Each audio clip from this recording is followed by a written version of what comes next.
मंच पर विराजमान पंजाब के लोकप्रिय मुख्यमंत्री श्रीमान सरदार प्रकाश सिंह बादल जी, केंद्र में मंत्रिपरिषद के मेरे साथी श्री नड्डा जी, हरसिमरत जी, विजय सांपला जी, पंजाब के युवा उप मुख्यमंत्री श्रीमान सुखबीर जी, पंजाब सरकार के मंत्री श्रीमान सुरजीत जी, सांसद श्रीमान बलविंदर जी, यहाँ के विधायक श्रीमान स्वरूपचंद सिंगला जी और विशाल संख्या में पधारे पंजाब के बहादुर भाइयों और बहनों, ये मेरा सौभाग्य है कि मुझे फिर एक बार आपके बीच आने का अवसर मिला है। पिछले महीने लुधियाना आया था, तभी मैंने कहा था कि समय अभाव से मैं बठिंडा नहीं जा पा रहा हूं, लेकिन जल्द से जल्द मैं बठिंडा आऊंगा और आज वो वादा मैं पूरा कर रहा हूं।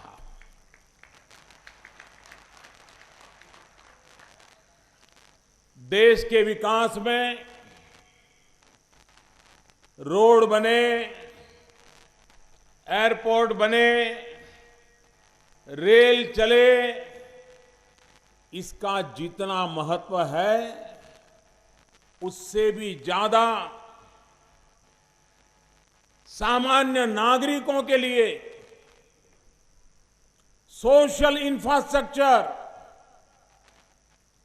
जिसमें स्कूल हो, अस्पताल हो, गरीब से गरीब की सेवा हो, गरीब से गरीब को शिक्षा मिले, तब जाकर के समाज ताकतवर बनता है। और आज भारत सरकार और पंजाब सरकार मिलकर के कंधे से कंधा मिला करके गांव, गरीब, किसान, दूर सुदूर के इलाके, उनके जीवन में बदलाव लाने के लिए जहां बिजली नहीं बिजली पहुंचे, जहां पानी नहीं पानी पहुंचे, जहां अस्पताल नहीं वहां अस्पताल बने, जहां स्कूल नहीं वहां स्कूल बने, उस काम पर बल दे रही है।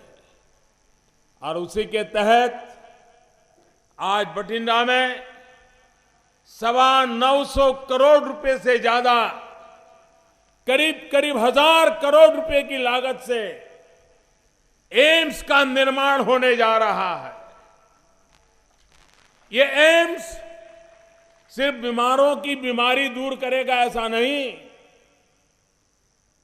पैरामेडिकल की शिक्षा, नर्सिंग की शिक्षा, डॉक्टरी की शिक्षा, यहां के नौजवानों के जीवन में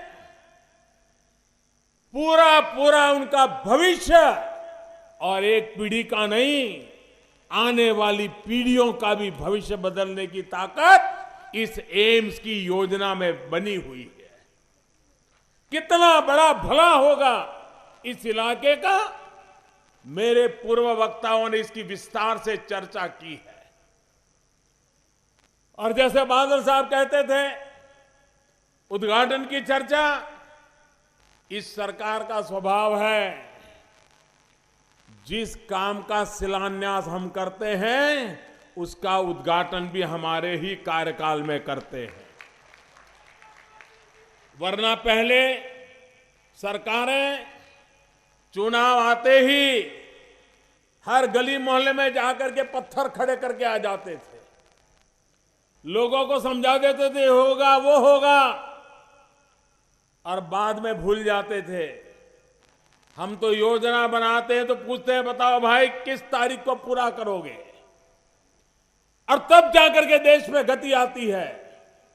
और इन दिनों तो मैंने देखा है, भारत सरकार प्रोजेक्ट जो लेती है उसकी जो तारीख तय करती है और फिर बनाने वालों में स्पर्धा खड़ी हो जाती है। कुछ लोग तो समय से पहले पूरा करते हैं और ऐसे लोगों को मैं पुरस्कार भी देता हूं ताकि देश में जल्दी काम करने की आदत बन जाए। भाइयों बहनों, पाकिस्तान यहां से दूर नहीं है। सीमा पर रहने वाले, सीमा पार से होने वाले जुल्म सहते रहते हैं। सेना के जवान सीने में दम हो, हाथ में हथियार हो, उसके बावजूद भी अपने पराक्रम नहीं दिखा पाते, उनको सहन करना पड़ता है। भाइयों बहनों, हमारी सेना की ताकत देखिए। 250 किलोमीटर लंबे पथ पे जब हमारे सेना के बहादुर जवानों ने सर्जिकल स्ट्राइक किया, सीमा पार बड़ा हड़कंप मच गया। अभी भी उनका मामला ठिकाने नहीं लग रहा है।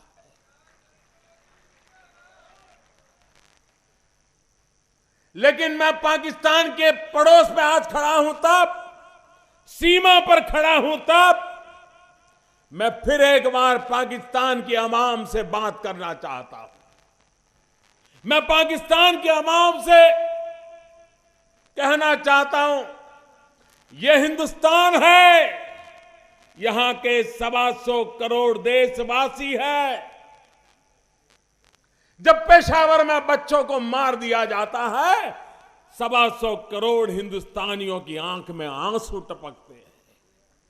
आपका दर्द हर हिंदुस्तानी को भी अपना दर्द लगता है। पाकिस्तान की आवाम तय करे, उनके हुक्मनारों से जवाब मांगे। अरे लड़ना है तो भ्रष्टाचार के खिलाफ लड़ो, लड़ना है तो काले धन के खिलाफ लड़ो, लड़ना है तो जाली नोट के खिलाफ लड़ो, अरे लड़ना है तो गरीबी के खिलाफ लड़ो।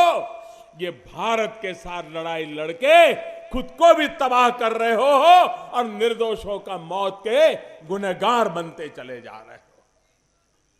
और इसलिए पाकिस्तान की आवाम भी गरीबी से मुक्ति चाहती है।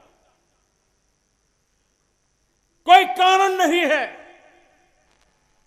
अपने राजनीतिक उल्लू सीधे करने के लिए ये तनाव का माहौल बनाए रखा जाता है।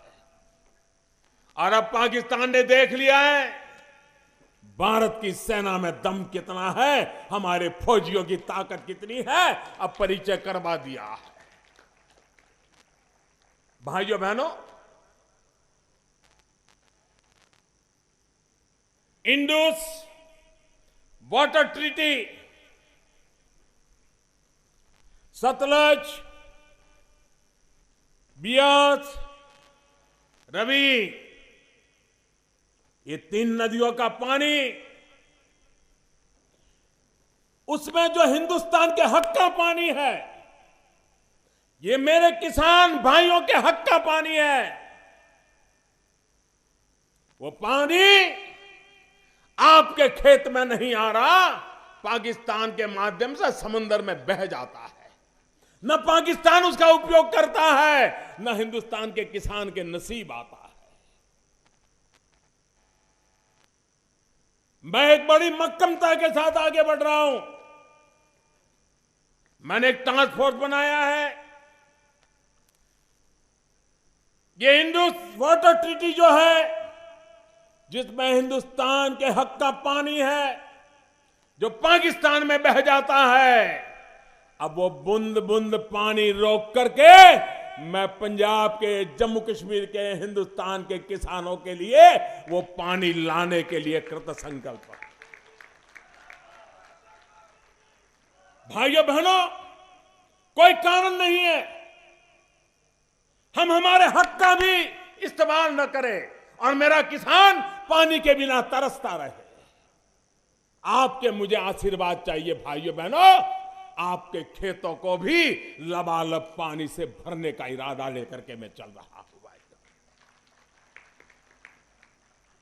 पानी की समस्या के समाधान है, मिल बैठ करके रास्ते निकल सकते हैं। पाकिस्तान में पानी चला जाए और दिल्ली में सरकारें आई चली गई, सोती रही और मेरा किसान रोता रहा। भाइयों बहनों, और पंजाब के किसान को तो अगर पानी मिल जाए तो मिट्टी में से सोना पैदा करके देश की तिजोरी भर देता है, देश का पेट भर देता है। उस किसानों की चिंता करना, उनको हक दिलाना, ये दिल्ली में बैठी हुई सरकार भी बादल साहब के साथ कंधे से कंधा मिला करके चलने वाली सरकार है। भाइयों बहनों, मैं आज किसानों से एक बात आग्रह से करना चाहता हूं। कोई ये तो कहेगा कि मोदी को राजनीति आती नहीं है, चुनाव सामने है और किसानों को ऐसी सलाह देता है। मेरे किसान भाइयों बहनों, मुझे चुनाव के गणित से कोई लेना देना नहीं है। मुझे तो मेरे किसान का भला हो, यही मेरा हिसाब किताब है। आप मुझे बताइए मेरे किसान भाइयों बहनों, आज से पहले जब हमें पूरा ज्ञान नहीं था, खेतों में फसल काटने के बाद हमारी जो पराली रहती थी उसको हम जला देते थे। तब हमें ज्यादा ज्ञान नहीं था, हमको लगता था कि इसके कारण खेत बर्बाद हो रहा है, जला दो। कभी जल्दबाजी रहती थी इसलिए जला दो। लेकिन अब विज्ञान ने सिद्ध कर दिया है कि जिस खेत में जो फसल होती है उसकी फसल काटने के बाद जो वेस्टेज निकलता है, पराली कहें कुछ भी कहें, वो उस खेत में जो धरती माता है उसका उत्तम से उत्तम खुराक होता है। अगर उसी को एक बार मशीन घुमा दे, ट्रैक्टर घुमा दे, जमीन में गाड़ दे, तो वो आप ही के खेत की वो धरती माता की अच्छे से अच्छी खुराक होती है। मेरे किसान भाइयों बहनों, जैसे धरती मां को पानी की प्यास लगती है, वैसे धरती मां को भूख भी लगती है, उसको खाना भी चाहिए। ये पराली अगर उसके पेट में फिर से डाल दोगे तो ये धरती मां आपको आशीर्वाद देती है, उससे 10 गुना आशीर्वाद देगी और आपका खेत फले फूलेगा भाइयों बहनों। और इसलिए इसको जलाओ मत, यह आपकी संपत्ति है। अरबों खरबों रुपयों की संपत्ति मत जलाओ। और मैं सिर्फ पर्यावरण के नाम पर बातें करने वाला व्यक्ति नहीं हूं, मैं तो सीधा सीधा किसान की भलाई की बातें करने वाला।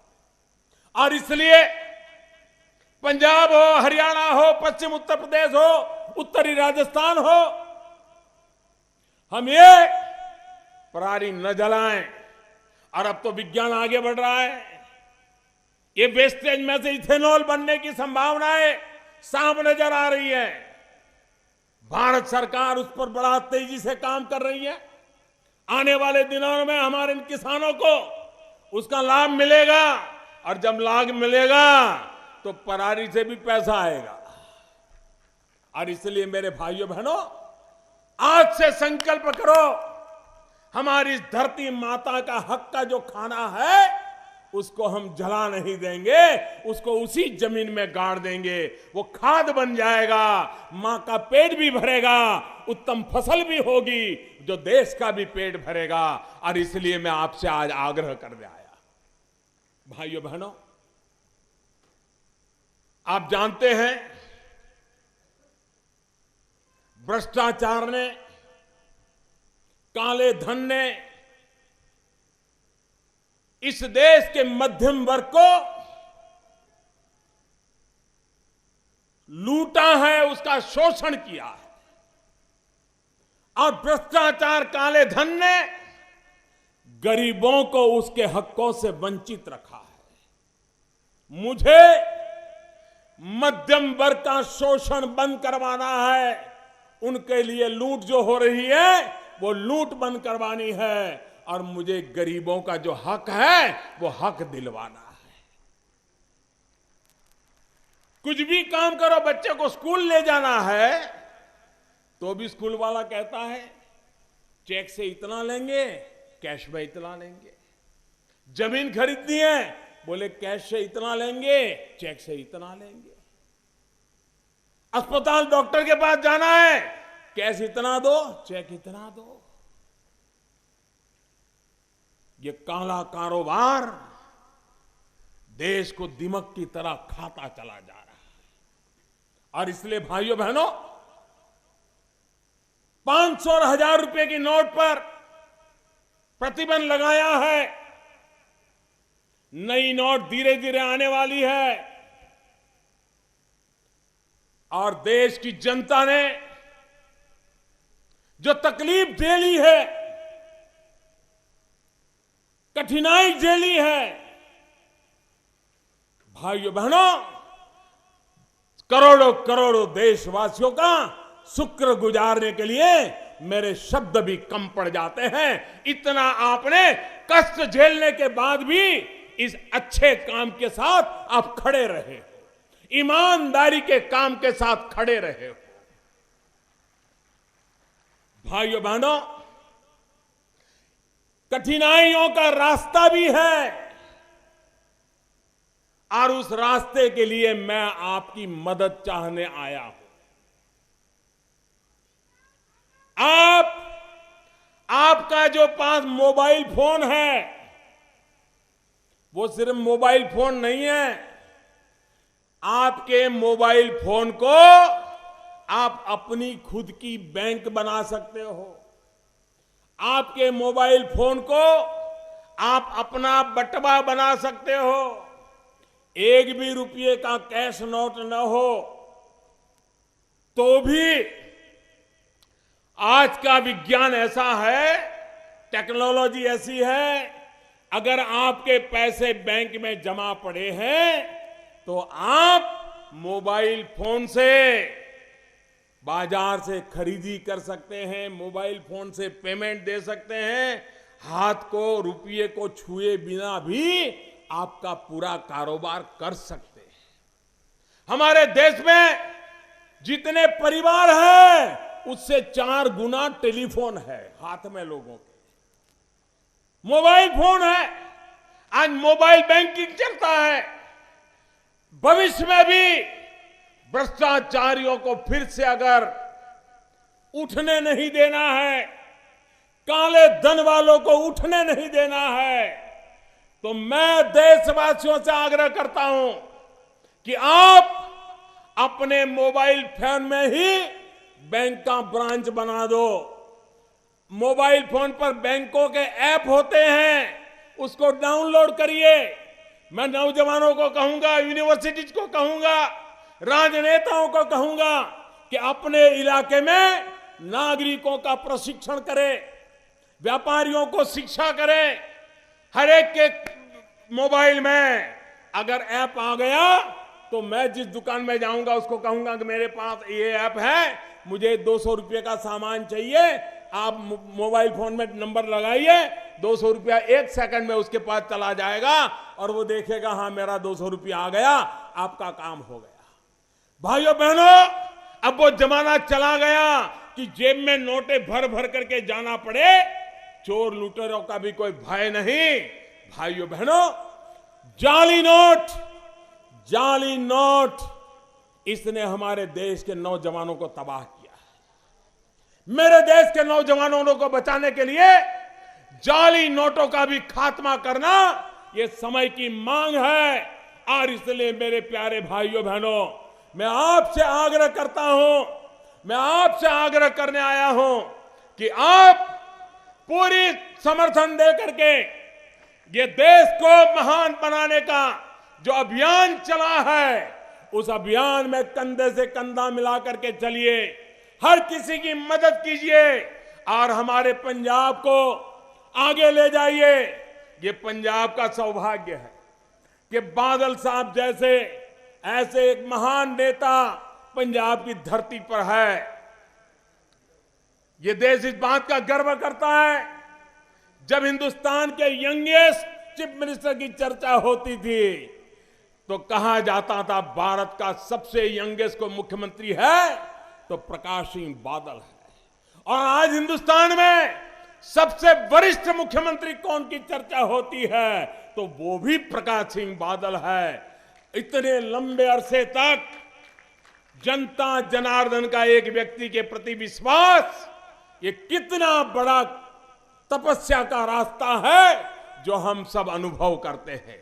आइए भाइयों बहनों, पंजाब के भाइयों बहनों, पंजाब के उज्जवल भविष्य के लिए ये दिल्ली आपके साथ है, दिल से आपके साथ है, मिलकर के चलना है, नया पंजाब बनाना है, ताकतवर पंजाब बनाना है, यहां के नौजवानों के जीवन को बदलने वाला पंजाब बनाना है।